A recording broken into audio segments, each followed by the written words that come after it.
Boarding in.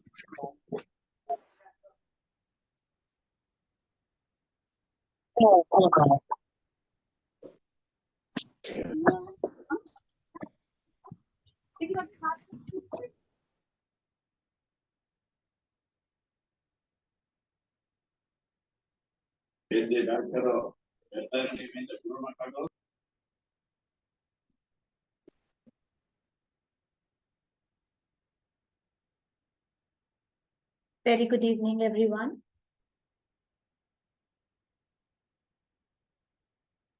Good evening, ma'am. Good evening. Good evening, ma'am. So let everyone join and then we'll start. Slowly, everyone is joining.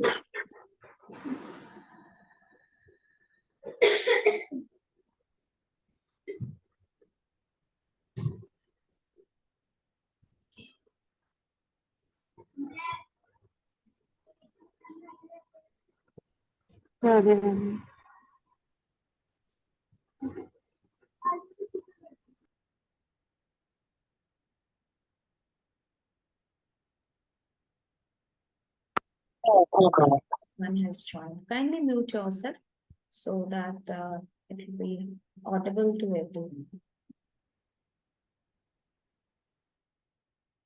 Everyone?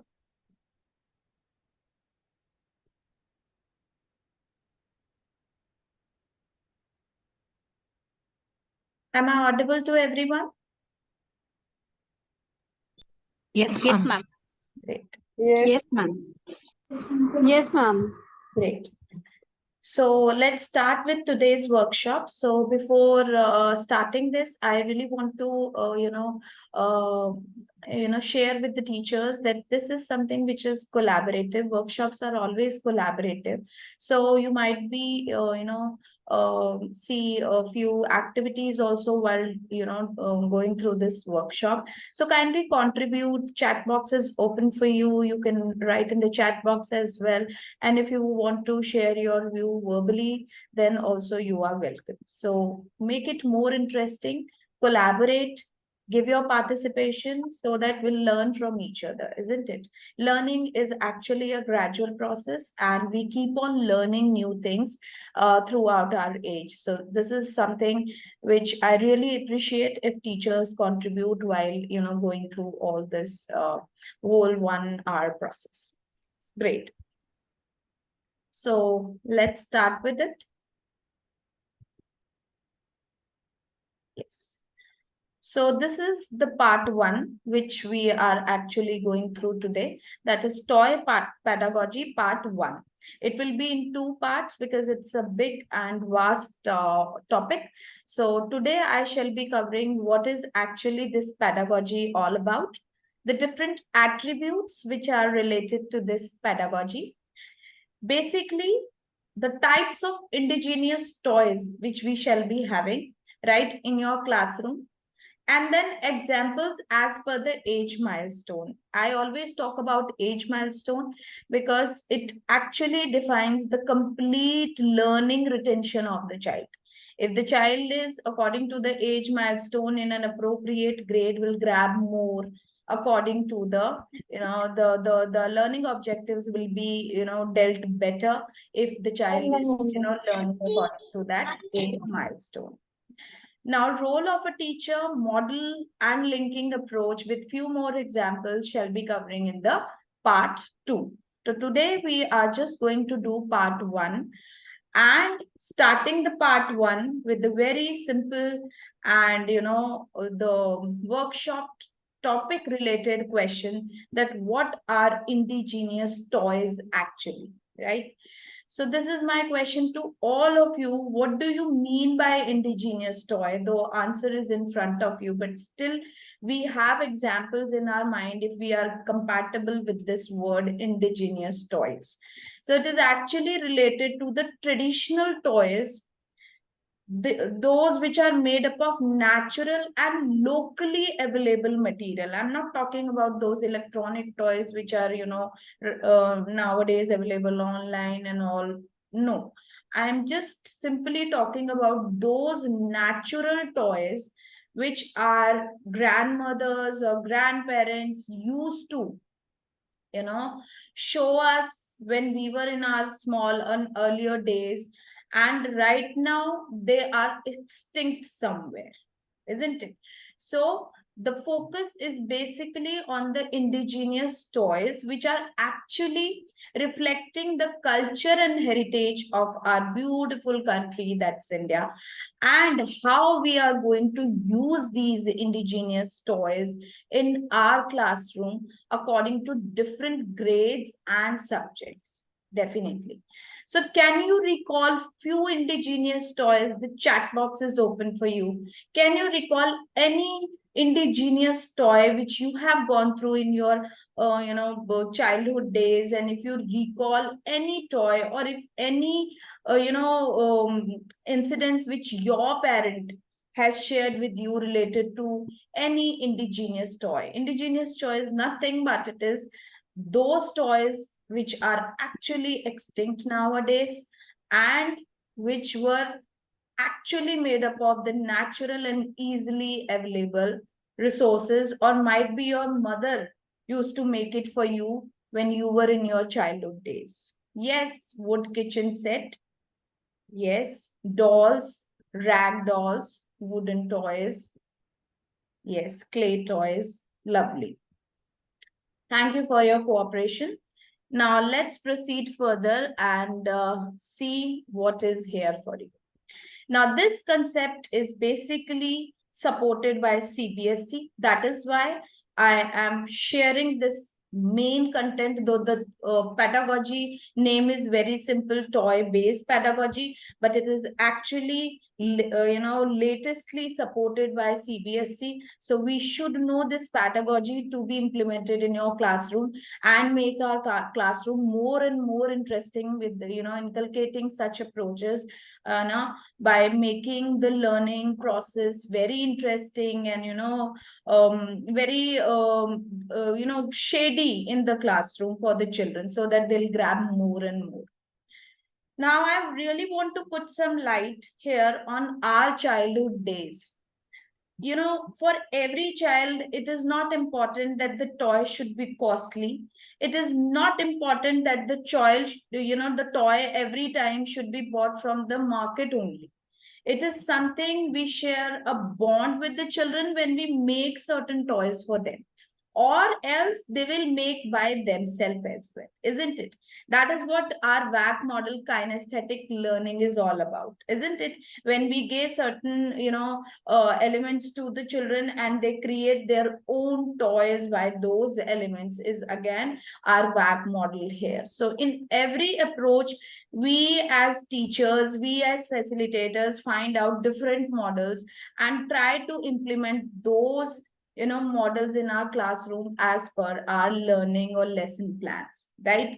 So here I really want to put the light that children feel happy when you give them attributes, when you give them material, and they create their own resources, their own toys, and you can use those toys as a resource in your learning lesson plans, or in your to overcome your all the learning objectives which you are looking forward. And it is not only meant for kindergarten, but it is right from the kindergarten to the higher grades, and we shall be doing this whole journey. I shall be sharing the examples for all the grades. So that is the beauty of this toy pedagogy. Though the name is toy, but it is actually meant for every grade.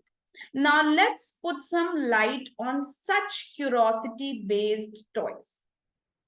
Curiosity-based toys means which are actually not costly, which are picked and collected by the child, and it is actually enhancing the playway learning in the children. So now the very first example of the toy which I am sharing in front of you as per CBSE is this one. Now here I can to the state, according to state and according to the use. I have number of toys in front of you, and we shall be discussing these toys, and you as facilitator have to try it out that which toy I can use in my classroom according to my subject. If you feel trouble, I shall be sharing few examples as well, so that you will try to understand how they can be used. So the very first toy is clay, which is actually, related to Gujarat or West Bengal and Bihar. They have already, CBSE have already make it clear that in which states it's actually being used. As you can see in art integrated learning also, they are blending two states. So here it is actually one secular country, but you are blending the different states, and this is what the purpose of toy pedagogy is basically. So here in figure 2, I can see terracotta toys, which are actually particularly covered in social science subjects, if I'm not wrong, if any social science teacher is here, isn't it? So you can use these different clay models or clay toys as per your need in your lesson plan according to your subject, though they are indigenous toys, and you can easily relate with the culture and heritage of our country. That is the second motive of this toy pedagogy is basically. Now I shall be moving towards the next one, that is the wooden toys. So here I can see the wooden toys having, few drawings on them. So we are actually making the children to understand these drawings also, how these drawings are effective in your lesson plan. Now here you can see these are the wooden toys which are, basically from Arunachal Pradesh. So it is the state which are representing these toys, but we as teachers can be use them according to the lesson plan which we have in our curriculum. For example, if we have any topic which is related to churning the milk, or if we have any topic which is related to butter or milk in our science subject, we can use these indigenous toys. We can relate our subject with the toys, which are actually the part of our cultural heritage, and making the children more compatible with our culture also, and side by side we are using them though they are indigenous nowadays. Now let's move on toward the next one. Very interesting, grass. Now the teachers who are, from South, they might be pretty aware of these toys which are might be available nowadays or maybe completely extinct, right? So these are the toys which are made up of grass, and you can inculcate in your curriculum as per the need, as per any topic of social science, or it can be used for the storytelling sessions in English and Hindi as well, right? Or any other language, second or first language, which you have according to your state, because these are basically the attributes. Grass mat is something which is very prominent in Tamil Nadu, and they can also relate it to different festivals which are basically covered in social science and sometime in our science subject too, right? Now let's move on to the next one. Very interesting, the cloth article. Cloth articles or indigenous toys of Rajasthan, basically they are made by hand only and colorful threads. Folk stories telling, I don't know how many teachers know about here for this folk storytelling sessions. Folk storytelling are basically using these toys which are made up of rag and cloth only. They are giving a very touchy effect to the session. They make the children relate, better because they are handmade, and the efforts which are given by the teacher for the attributes which are actually created by the teacher only is giving a very, emotional and very connecting approach in the learning objective of that particular lesson. So here different states are also mentioned. So when you are actually using these indigenous toys, you are actually telling your children also that from where I have gathered these things and which state is having the speciality of these indigenous toys, making the general awareness also on a very good scale in children. So actually, we as teachers are looking forward for all-round contour development of the child, isn't it? So when we are looking for the all-round contour development, we are taking all the single attribute which is related to one particular, thing, whatever the thing which we are using in our classroom. Now let's put some light on these pictures also. Now, paper aeroplane. Paper aeroplane, I don't know whether physics teachers or, the teachers which are related to science, experiments and all, they can easily relate with such paper-made, toys which can easily make the experiential learning, learning outcomes will be better if they use such kind of things. For example, I want to put some light on pinwheel, that is the second one. I use this pinwheel as a voice meter in my classroom. How come I shall be using it? When I take this pinwheel in my hand, the children understand that my teacher is going to tell me something very important. So the voice meter should be very low in the classroom so that the voice of the teacher should be audible to all the children, and whatever the teacher want to convey should be reached to every child in the classroom. So we as facilitator can use anything in the classroom in a manner in which I or we all want to use. It is the beauty of a teacher or a facilitator that how the facilitator mold and make the lesson plan surrounding all these indigenous topics. Isn't it? I hope you all agreed with me how we can use these things. That is our creativity, how we can use them. Now, the beautiful, elephants from Orissa, when you are introducing the animal kingdom, right? When you are introducing the bell metal, you can use these, elephants from Orissa. You are making them aware that these are the toys which are actually available in Orissa, but I am using it in my lesson plan, and the main objective is to go for this. Now, I hope teachers are aware of this thing, that these are the marble balls or the glass balls, right?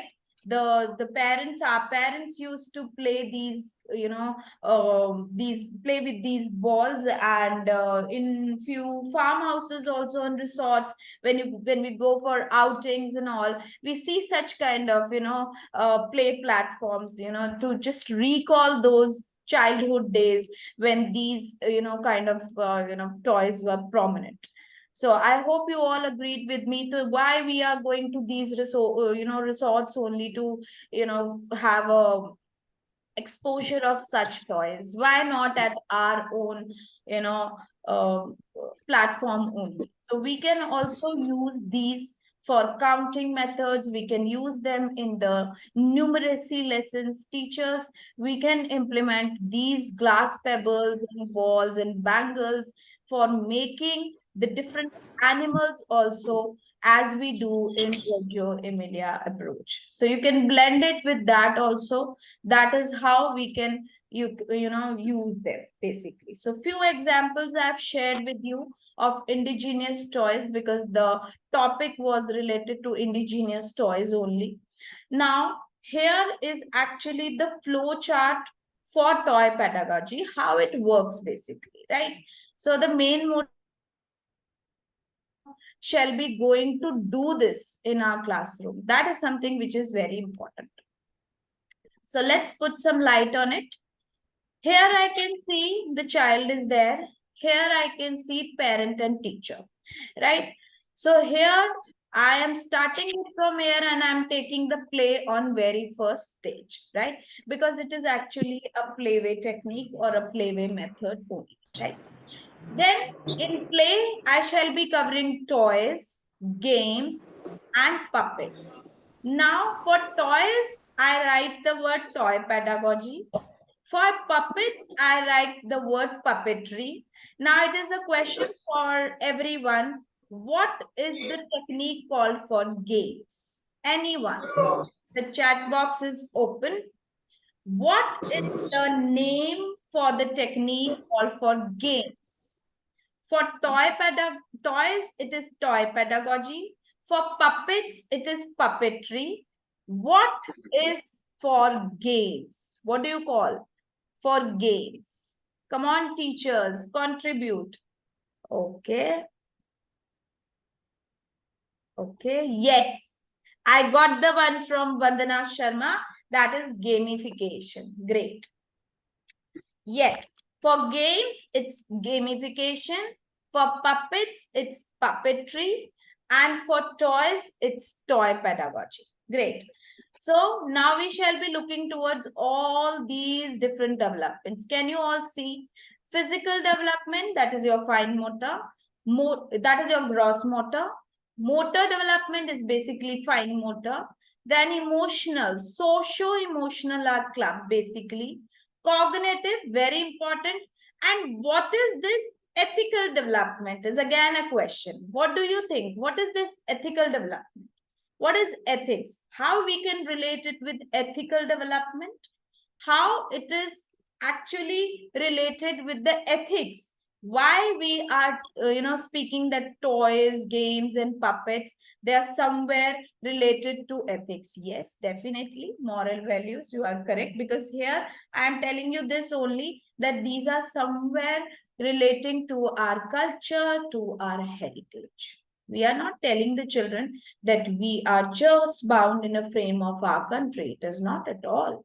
We are making the children global. Yes, definitely. But taking the call of indigenous toys in between is nothing to make the children aware of these things as well.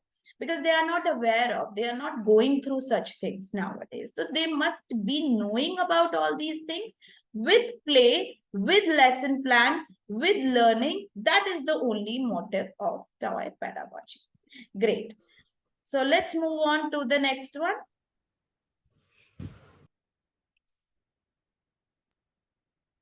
Okay. So here I can see the types of toys as per the age. I always talk about age milestone because I really feel as a teacher, as a facilitator, I really feel that, the growth is somewhere related to the age milestone of the child. The retention is somewhere related to the age milestone of the child. And when you are teaching something or when you are making the child learn something, that retention is also somewhere related to the age milestone of the child. So here first play, that is exploratory play for the children in the age group of 1 to 5 years is on the call. So very first one is this, when you are actually going for sensory development of the child, the fine motor development of the child, the gross motor development of the child, though it is a gradual process, but still we have more focus on touching, throwing, putting, keeping, picking up, and all these things, right? So here, first we have to go for the objects or the toys or the games which are actually focusing on these elements, that is touching, throwing, putting, keeping, holding, dropping, and like say, right? Because here we are actually making the sense organs get developed, right? We are focusing on the sense organs because once they get completely developed by different games and toys, we shall be looking forward for more and more enhancement of the child.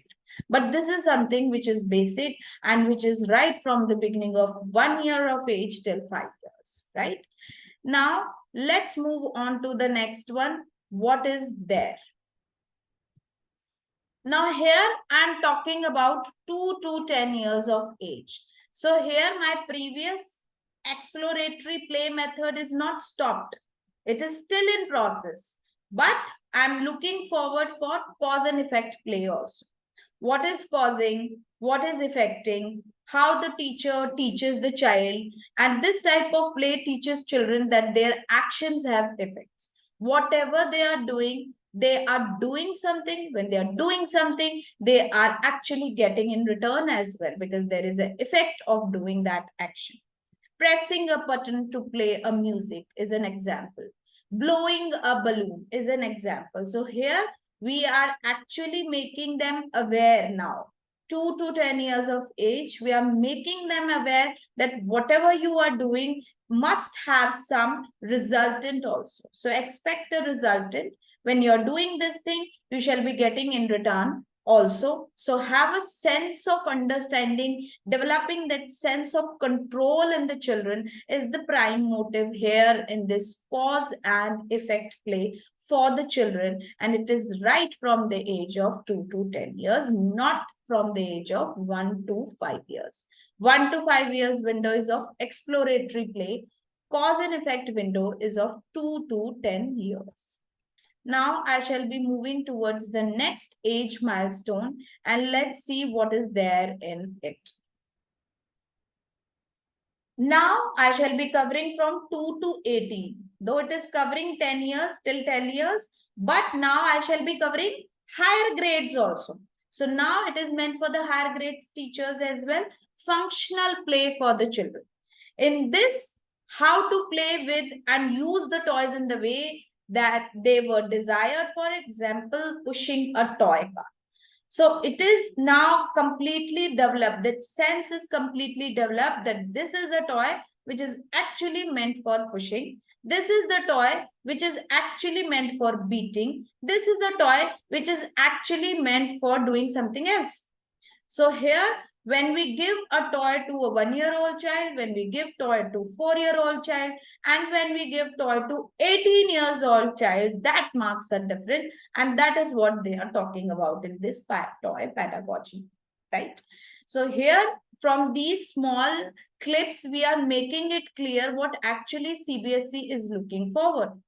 CBSE is actually looking forward that all the grades, right from beginning till grade 12, they are looking forward for the toy pedagogy, because toy is the word which is somewhere teachers relate with kindergarten or early years only, but here definitely it is for all the age groups. That is something which is really required to tell the teachers that yes, you can implement this in your classroom and make your lesson plans interesting.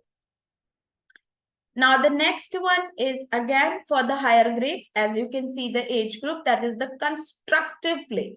Here, you are picking and making because you are pretty aware of the thing that this is actually required to do, this thing. I am keeping the attributes in front of the child, and the child knows that I have to make a block. If I'm keeping a puzzle in front of the child will abruptly start doing that, because the child is actually aware of that these pieces are making a puzzle only. I have to do it. I have to understand which is the receptor side, which is the active side, where I have to join, and I have to make the puzzle, and what will be the resultant, I have to show it to my teacher, right? So here again, it is not possible for a 1-year-old child, or it is somewhere a prompt base for a 4-year or 5-year-old child, but it is clear for a 16 years old child or 17 or 18-year-old child, right? So these all age milestones are somewhere making you clear that which kind of a play you can use in your classroom, right? The 18-year-old children will be in grade, say, suppose 12, or 16 years old children will be in grade 10. So you can use constructive and functional play in your classroom. That is according to the age milestone. I hope it is clear to every facilitator out here that how you are actually going to use it. Very important, physical play. Physical play is somewhere related to our gross motor skills only. So you have to count it in your lesson plan also, that how am I going to do this blending this physical play in my classroom in my higher grades right from 3 years of age. So it is right from nursery till grade 12, that how am I going to use this in my classroom, and how it is effective for the children, and how interesting it can be for the children, to make my lesson plan interesting. So yeah, here I can see running, catching, throwing the balls, climbing over each other, wrestling are the few examples, but it is not actually for everyone. You have to opt according to your subject. For example, if you are a science teacher and you have a force chapter going on in your lesson plan, so now you can use this physical play method for your class because it is up to 18 years. So you can use it and you can implement in your force chapter. How you can implement? Because it is actually physical play. So there, pushing, running, climbing, all these attributes can be easily used to make the children more compatible with the words. Different words will be there in the first chapter. They are sometimes very difficult for the children as well. So you can use such kind of play methods to make it interesting, and of course more and more indulging for the children, right? The next one is the pretend play. Pretend play is something which I too really like, and it make your child, your students relate with you at the same moment. When I want to grab the attention of my children, I quickly start pretend play in the classroom, and I really say that it is very effective, right? So you as a teacher can use this pretend play method. You can wear any kind of a quick get up you can wear, or you can make the children also have this pretend play in the classroom by prepared by themselves too, right? When you are doing an English chapter by pretend play, it will be an awesome one. If you are doing a Hindi story in your classroom with pretend play, it will be having a lifelong memory, I assure you that, because these things are actually more interesting by simply reading the chapter, by simply watching on the screen, and doing the visual and auditory learning, because visual and auditory is already going on too much at home. They are very much screen prone nowadays, children. So we have to make them come out of that zone and making something more and more interesting rather than going for that screen.